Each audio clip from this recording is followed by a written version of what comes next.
Today's edition of AM Minnesota, we have in studio Paul Penansky, who's Faribault's Parks and Recreation Director. And Paul, good morning. Thanks for coming in. Good morning, Gordy. Thanks for having me. I certainly appreciate your being here. We called you yesterday, and my first question was, is the pool open through Labor Day? And you said it's been closed before Labor Day for a number of years. Yep, we've been closing about 2 weeks prior to Labor Day for a number of years now. We only stayed open until Labor Day, maybe the first 4 to 6 years or so, and since then we've been closing prior to that. What we end up finding is that at the end of August, typically with the state fair going on, with back to school sports, we struggle with some staff. And then with a lot of back to school shopping and stuff, our participation drops way down. Plus on top of that, typically when you get into the cool nights like we do, the heaters at the facility run just rampant, and that can cost us anywhere between $500 and $800 a day just to keep the pool heated up.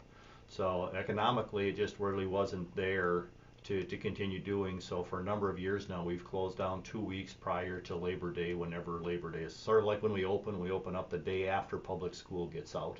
We used to open on Memorial Day the first 4 or 5 years, and then we switched that to the day after public school gets out. So the date changes every year by a day or two here and there. The Family Aquatic Center here in Faribault, constructed in 2002. It doesn't seem like it's that long ago. We just finished our 15th summer. We've done 15 years now of having the facility open. It is hard to believe that it's been that long when you think about all the work it went to get it built, and all the years that especially Donna and Barb went through on the pool partners, and all the other pool partners that started that process.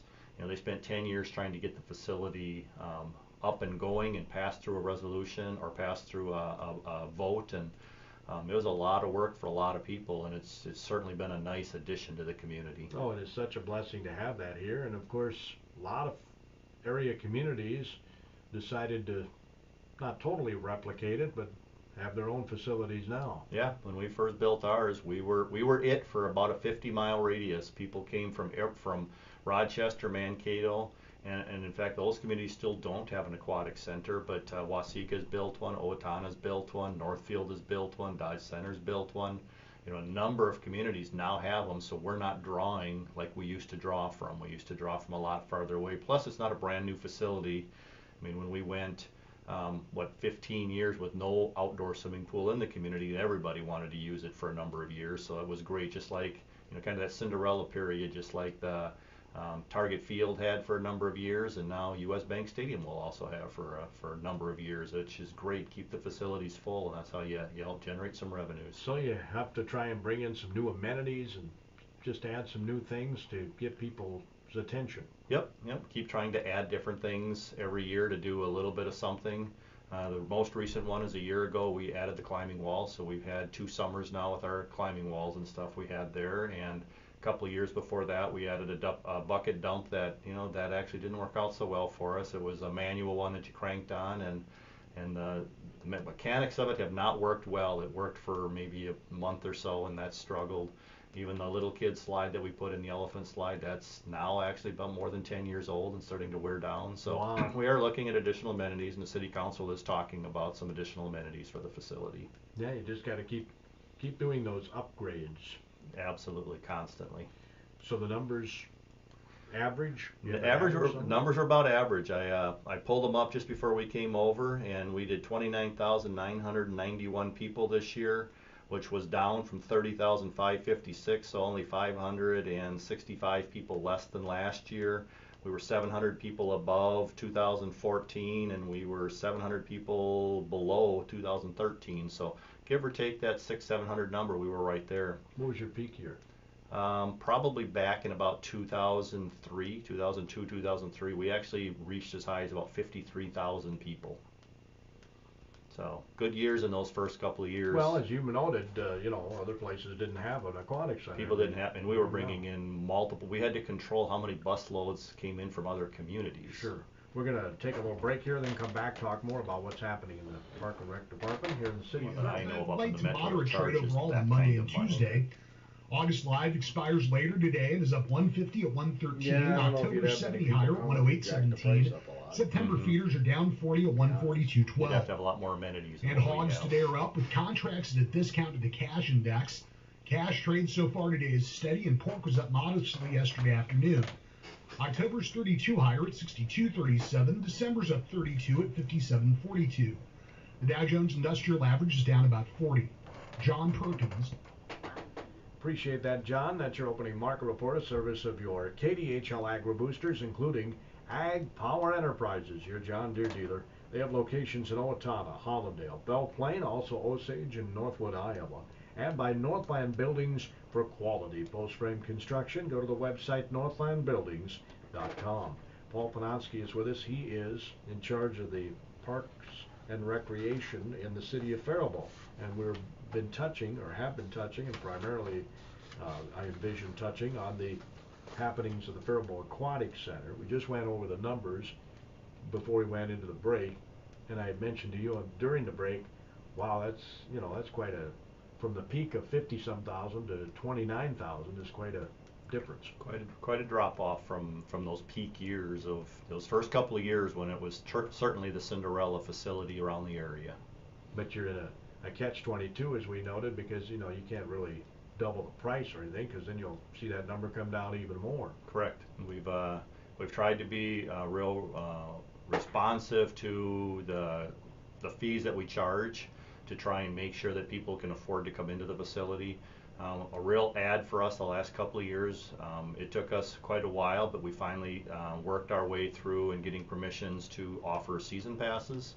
And season passes have made a big difference where people can come for shorter periods of time. It used to be in the past that, if we had a rain in the morning, by 8 o'clock in the morning, if that sun wasn't shining and it wasn't hot, nobody was going to come to the pool. And now we'll still get people coming because we've got a lot of season passes out there, and if they get in there for 2 or 3 hours and then a rain front comes, they're okay with that. But when you were actually paying with your discount passes or paying at the gate, then people really watched how much they came in and stuff like that, really controlled their dollars a lot more. Yeah. But you've gradually built it up. I know when you first opened you didn't have a lot of shade structures. You have that now? Yep, we've got a number of shade structures up there. We added shade actually on top of the 2 water slides last year, I believe, or maybe it was the year before. So that's a recent add up there. So yep, we tried to keep looking at different amenities. We've tried to plant a couple more trees within the facility, so you've got more trees coming in to provide some of that shade, because we get a lot of little birthday parties that like to come in and they like some type of shade. So if they can use the shelter that's in there, they use the shelter. If the shelter's not available, then they use trees or whatever they can to try and find some shade. Well, I know we've talked about this before. There was another flooding of Tipitaka Park here recently. 2 different times, about a week apart here. Yeah, first about the 10th of August, and about the 15th of August. It went up and down the first time and went up and stayed up the second time for a while. Yeah. Did that wreak havoc with the fields, or? No, not too bad. The water only got a little bit onto field number 1, just on probably the third base side of the field. When the water floods at Tipitaka Park, it doesn't come up over the river where you can see it. It actually comes backwards around from near the bridge that goes into Riverbend, and it's by the railroad bridge back there. Comes around the back side of the trees, and then it comes up over the road. And then we actually have a culvert, and it's initially when the water comes over the road, it shoots right back out the culvert until the water gets just a little bit higher. Then it backs up to the culvert until the water levels in the river go back down again. So we did have a lot of flooding across the road. We had the entire outfield of field 1 was pretty much underwater. Didn't do a lot of damage. We just had to wait for the water to recede and wait for the roads to firm back up a little bit before we could open them back up. So they were closed an entire week the last time. We closed them a week ago Thursday, and we opened them up on Monday afternoon this week here. So they were closed for like 8 days on the second flood round. With, Little League over and everything, is there much use in that park now? Actually, BA has football practice down there, and their JV games are all down there, and rugby's coming back and getting ready to go for their fall season, and I think we're looking at maybe using some of that for some of the practices for our football program. So it still gets a lot of use this time of year down there. So people just had to find other places to be for a couple of weeks there, and now we're open back up, and hopefully the water levels don't go way back up again. Well, it's interesting. Our second 100-year flood in, what was it, couple years 12, apart. I think. Yeah, 10 and 12, I think. Yeah. There was talk about, maybe trying to move the fields, but then FEMA said, nah, we're not going to pay for it if you move it, which makes a lot of sense. But I understand there's still maybe We're some still talks we're about still doing talking something. about it. We're still hoping to move forward with that at some point. The way FEMA works is they had to reconstruct what was there, and there are some potential FEMA grants in the future that you can pay to prevent the issues from happening again. But initially, you had to rebuild what you had. So we rebuilt what we had down there. We are still looking at and considering other options to move those fields, the baseball and softball fields, because that's where the biggest damage comes higher to. ground. If we get those out of there, the grass fields would still be good for football, for rugby, for other types of sports, because that, once it gets soft, it just firms back up and we can get back on it. What happens is all the ag line gets out there, and then because of all the extra fence lines for baseball and softball down there, the water starts to swirl around the fence posts, and then it just rips the fence posts up and out of the ground, and so you have a lot of additional issues that way. So it's one of those that certain sports would still work in that area down there, and other sports would be best to move. And so that is why we are considering moving the baseball and softball out of there at some point here, hopefully. It is a beautiful park. It really is. It really is. A lot of people in there, and there's just constant traffic in and out of that park. There's people walking in it all the time. People take their dogs for a walk down through there. People walk through there to get over to Riverbend area. We just have a lot of traffic in and out of that park. People sit down there at lunchtime every day and just eat their lunch and just sit underneath the shade of one of those great big cottonwood trees that are down there. There are huge cottonwood trees in that park. In all honesty, that was kind of a dog park before we had a dog park. There's a lot of people that used it for that, you know.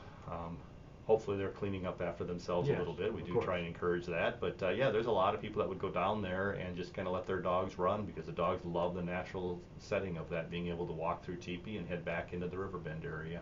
It is a beautiful park. Speaking of the dog park, how's that going? Dog park is doing very well. It's another one of those parks that has absolutely constant traffic through it. There's people in and out of there just nonstop. We are looking at trying to do some upgrading there this fall yet of right when you get inside the area, there's a blacktop area. That's actually original to back when the swimming pool was there, and there are tree roots pulling up and through that, and it's so rough, it's really hard, that we are looking actually at re-blacktopping the majority of that area, and then we should be good for hopefully another 30 or 50 years with that area of the park there then. But that way, where the shelter sits and everything else, it's got a nice area for the people to come in and the dogs to get on and off their leashes and stuff like that. So otherwise, we've been working with some different volunteers, and at times we pull some staff in there, but it's it's got a 1/4-mile walk track around it. So if you love dogs, even if you don't have a dog, you can go in there and walk circles around it and walk a 1/4 mile at a time. Dogs love the natural area. They love the water there. The fountain works well to keep the water as quality as we can keep the water in there then. It is a really nice dog park. Was it last year I saw a sign out there about a snapping turtle or something? We do have some snapping turtles that are out there. They live in the area, and they crawl the fence. So we've had people that have removed them from the area, and then we've had people that have shown video of the turtles going right up over the fence. When they get to the top, they drop back in. They lay their eggs on the inside, and it's part of having a dog park with a lot of natural areas. We deal with some of the other amenities in there, or other creatures in there, and so there are other animals that can come and go. The fence line that's in there is mostly a 4x4 size fence, so it's not designed to keep everything out. The squares on the fence are 4x4. So it's got big enough areas for smaller animals to crawl in and crawl out of there, and they go in and out of the water area. And when we first opened it, we used to have deer in there on a regular basis, and we have not seen, or I haven't heard of deer coming in there, jumping the fence and being in there now that we have regular traffic with dogs and stuff in there. But they are on the outside of the fence area, up and down the riverfronts and stuff there. Well, that's one of the reasons why it's a nice scenic place to have your pet. Absolutely. Absolutely. It's a great place. People come from a long ways away to use the dog park there. It's just one of those. It was really nice when it kind of fell into place like it did. I mean, we had the water area there from the old white sand swimming pool, and we got a lot of sand area with volunteer groups. We've kept a wood chip trail going around it. We had the concrete area.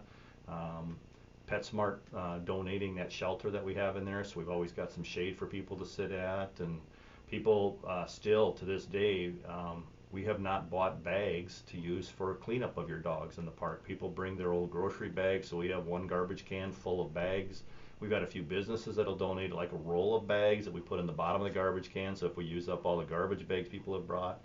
And then there's a dumpster out front just to keep it all cleaned up and stuff. So it's been a great facility. And people have been treating. For the most part, yes. There's a few people that don't always clean up after their dogs, or they can't get at them because they go way back into the natural areas of the park, and people can't get back there as well. But then we've got other people that are constantly cleaning up, and they'll clean up for their one dog. They might clean up 10 dogs worth of mess and stuff in there, and then we do use, like I mentioned, some community service when we've got some groups out there that want to come in, or we have somebody that has some hours to put in. We do take them out there, and that's one of the areas that we have them go out and start pooper scooping. Paul Penansky's with us. He's the Park and Recreation Director for the city of Faribault. Alexander Park, North Alexander, South Alexander Park. Remember, weren't there some people thrown off the council or something back in the day when they brought that to town? And back in the original day, back in the 50s, the majority of the council was all voted off when they bought that land, thought that it was a waste of money for the city to buy those parks, and look what they've turned into today. They are just absolutely huge draws with all the park amenities we have out there, the county fair being out there, the Bruce Smith football and the track field being out there. It's a wonderful complex and stuff out there then. So, any plans for anything new coming to the parks? You got the BMX track, I know, in South. The BMX is out there. They had their big national meet back in early July this year, so that was a great event for them. They had a lot of people, way more participation than they've typically had in the past. So the BMX was doing good. We are working with a group of Faribault citizens on some improvements at Bell Field. We've been working on trying to redesign part of the facility to make it ADA compliant, and then also trying to make some additional improvements to the facility that will upgrade it a little bit. It is one of our facilities that we have in the park system that it's gotten quite a bit of funding in the past put into it, but not types of funding that make it look any newer. It still has an old 1950s appeal, and it hasn't had a lot of update. The stuff we've done to it have been interior. It's been to the grandstand that doesn't allow you to really see improvements, but it just keeps them standing. So this one here, hopefully we'll start to make a few improvements to it, start changing some fence lines out and making other improvements that as we move forward with this group of Faribault citizens and with working with the city council, that we'll be able to hopefully keep that facility looking really nice. And I know that some of our baseball groups are trying to bid for state tournaments. Hopefully down the road, by making some of these improvements, we'll get some of those state tournaments into Faribault then. Yeah, I know there's talk about maybe getting another field. I don't know if that will happen. There's room back there, but you've got the bike trail kind of going between. Yeah, there's still talk about some of that, but right now the primary talk is let's get the field we have fixed up. The talk that I've been a part of for an additional field wouldn't be an exact duplicate of Bell Field, because you don't need all the grandstand stuff like that. If you have your primary ball field to play your championship games and all that on, you could have some fields out there for people to participate and play some games in. So as long as we're talking about fields, I get all kinds of comments from people when they come, when I visit with them, from Rochester. You know, a city as big as Rochester, people say our soccer fields are second to none. They really are. They're a fantastic field, especially our stadium field. It is such a nice field. Adding lights to it, I think, has really helped out. The traveling associations and the school district, they get to play under the lights now. For years, they've had to fight and get games in before sunset, and that's not so hard maybe in July when sunset's 9 or 9:30. But when school ball gets done here by the time you get to October and sunset's pushing 7:30, it's dark. You can't get your games in that fast. So it's been really nice to have the lights down there and get the lights all going, and the irrigation has worked well. And it is a quality field. The field that the soccer complex is, the ball field, the stadium field itself, it's the same type of field that Target Stadium is made of. So it's got a lot of peat, moss, and sand into it. Is the way it was originally built and stuff there then. So it is a very high quality field, and it takes a lot of water and a lot of maintenance to keep up with that field, but it is really, really nice. And they get used. My oh my, anytime I drive out that way, there's constantly people on the field. We have pickup games going almost every single night down there, and we're actually adding goals around town, putting up other sets so that there's additional places to play, just because there's getting so much use. You got so many people waiting, they're banging at the doors to get in and play there. And so we've added some fields. The school district has set up several sets of goals, and the city set up sets of goals in other locations just to give more and more opportunity to keep playing the soccer. The old McKinley Elementary School, I noticed there's some pickup games down there all the time. Yep, there's some games down there. We've got nets back out at Maple Lawn Park, so we've got people playing out there. We've got a set up at Garfield Parks. We've got some people playing up there. So we've got some nets around town that people are playing on just to try and keep the people that want to play soccer busy and active that way. Well, when you think about it, 2 people can play, 3 people can play, 4 people. It's not like, baseball where you hit the ball and then you run out and pick it up. You know what I'm saying? Yep, I do. So it kind of lends itself to being more flexible. It does. In terms of numbers. Yep. And plus, you really don't need a lot of equipment, a ball. We got the net. Yep. Tennis shoes for most people, bare feet for others. Yeah, you're right. So we're just so blessed to have a lot of terrific facilities here in the city of Faribault. Yep. I think. Anyway. I agree. We have a lot of really nice facilities and stuff here. So one thing I'd like to bring up, if I Sure. could, before we run out of time, using one of our facilities, Central Park, we have a new program coming up this year. Next Saturday, September 10th, we're doing a Recovery Fest program. And Jeff Jarvis with our Park and Recreation Department, and he's been working with the Rice County Chemical Health Coalition. They are scheduling an event between noon and 9 that day for anybody that is recovering or needs recovery from different types of addictions. And they've got an entire day lined up of different types of activities. They've got beanbag stuff, they've got food they're going to have down there. They've got they're going to bring in the jump house for kids to jump in, euchre tournaments. They've got motivational speakers coming in. They're going to have bands playing during the day. So we're encouraging people to come down to Central Park next Saturday from noon to 9 p.m. Just enjoy Central Park. It's just kind of a relaxing day.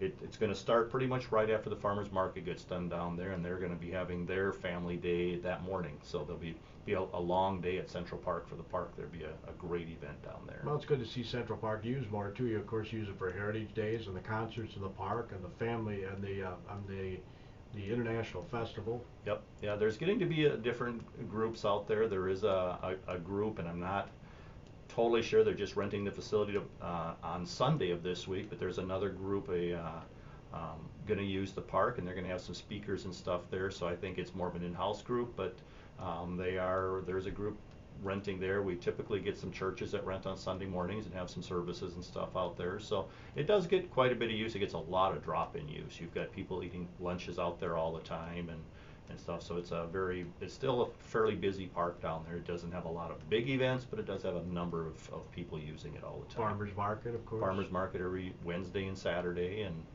the concert series all summer long. So yeah, it sees use, but these events are great, and they're very visible when you can watch them and drive by them from 4 different sides. It was fun to learn last fall. In fact, I think it was on Labor Day that the Bowers came in. We did a little segment on the farmers market. We talked a bit about its history, that the farmers market hasn't always been in Central Park. It seems like the natural place to have it. Yep. Yeah, Russ and Donna Bauer have been doing farmers market for a lot of years. Yeah. I don't even know if I want to venture to guess how many years they've been doing it, but they've pulled that together and kept running that for years and years and years now. So it's a great amenity to have in the community, to have your fresh fruits and vegetables and other events that go on with that. So, and now I know that they've tied in a little bit, and they accept the Alina bucks that come out through that process, and people can use some of those to buy some of their food. And it's just been a great amenity to have in the community. I miss it when it's not there, because that's where I go to get my eggs. Yep.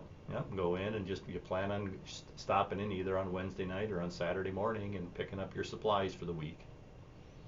So It'll be there today at noon, right? Today's Wednesday. Yep, they should be there Wednesday afternoon here then. So yep, should be in there and ready to go. They don't get quite as big a crowd, quite as many sellers on Wednesdays as they do on Saturday. Saturday's their big day, but they do get people that are still in there on Wednesday. So we also have a number of other events coming up and stuff here. It's that time of the year. Swimming lessons are firing back up for the winter season. Flag football starts next week. Cub football started this last week for us. So if you're still getting into those, youth volleyball starts in a couple of weeks here. They start up in mid-September. So we're trying to get that up and going. And even the adult sports, the adult volleyball sign up by mid-September with their managers meetings, and they get started right away in October for that. And then the adult volleyball leagues start up on October 1st, so it's time to get in.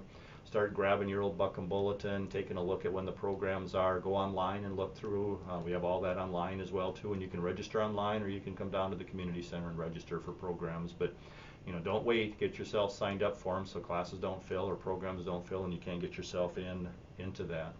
One of the other areas that we're really in search of right now is anybody out there for lifeguards? We're looking for early morning lifeguards and water exercise instructors. With the new school year starting with a little bit of staff turnover, we need somebody that's available from that 5:30 to 7:30 a.m. for lifeguarding. So we are looking to hire a number of lifeguards. If that time slot doesn't work, we are still hiring for other time slots for lifeguards and stuff too. And we're also looking for anybody that's got a fitness background that wants to teach some water exercise classes for us. So we have Monday, Wednesday, Friday morning classes that run for about 3 hours, and we have an hour class on Tuesday and Thursday mornings, and then there's Monday, Wednesday afternoons, and Monday, Wednesday evening classes. So we have a lot of variety of different types of classes and stuff out there. So we're just looking for people that are out there looking for a little bit of part-time work, that are interested in assisting us to keep the facility open and make a little money while they're doing it. So, well, and they're pretty popular, those water exercise classes. We have a great following with those water exercise classes. Some of those classes in the morning are running 35 to 40 people in a class, so they're pretty full. They're very social. So if you're not been coming into them, come and check them out. Your first time is free to come in and do them. A lot of those morning classes, when they get done at the community center, they go over to the senior center, and for $1 you can get a cup of coffee and a cookie. So they have a little break and a social time, and so they really watch out for each other well with that program. So it's been really fun to have them around there and stuff. So getting back to the pool, I did want to mention that people can rent out the facility, right? The outdoor pool, yes, yep. You can rent the outdoor pool. The indoor pool also all winter long here. You can do birthday parties and or have private rentals at the pool. You can just call the community center and we can work with you to arrange different times when it's available to do that. So there are times when it's not available? Yeah, there's times when we've got programs already running, or if somebody else has it pre-booked. But otherwise, it's we'll work with you to rent it as often as we can. So just to keep it busy. Yeah, that's the bottom line. You got a minute left. You got something you wanted to get in? Just a couple of things out here. If you are looking at using the gyms at the community center in Washington, we did wax those floors yesterday, so they're not available until next week. So they're closed for a week here coming up. Jefferson Ice Rink, if you drive by the Jefferson area, you see a lot of work going on down there. We are completely rebuilding one of those ice rinks. So they're putting brand new boards and stuff back up. The concrete footings went in last week. Hopefully that'll be up and ready to go, and then hopefully down the road before too awful long, we'll be looking at getting the other set to match up. Those were originally built probably about 30 to 40 years ago, and they were done with a lot of used lumber at the time. So they should be really nice when we get done with them this time here, and cleaned up a little bit there then. So just making improvements around the entire Parks and Recreation programs and facilities out there. Hey, thanks, Paul. Appreciate you popping in. Thank you. Thanks for having me. Sesker joins us on Friday. We're still booking a show for tomorrow. You're in tune to KDHLAM Faribault.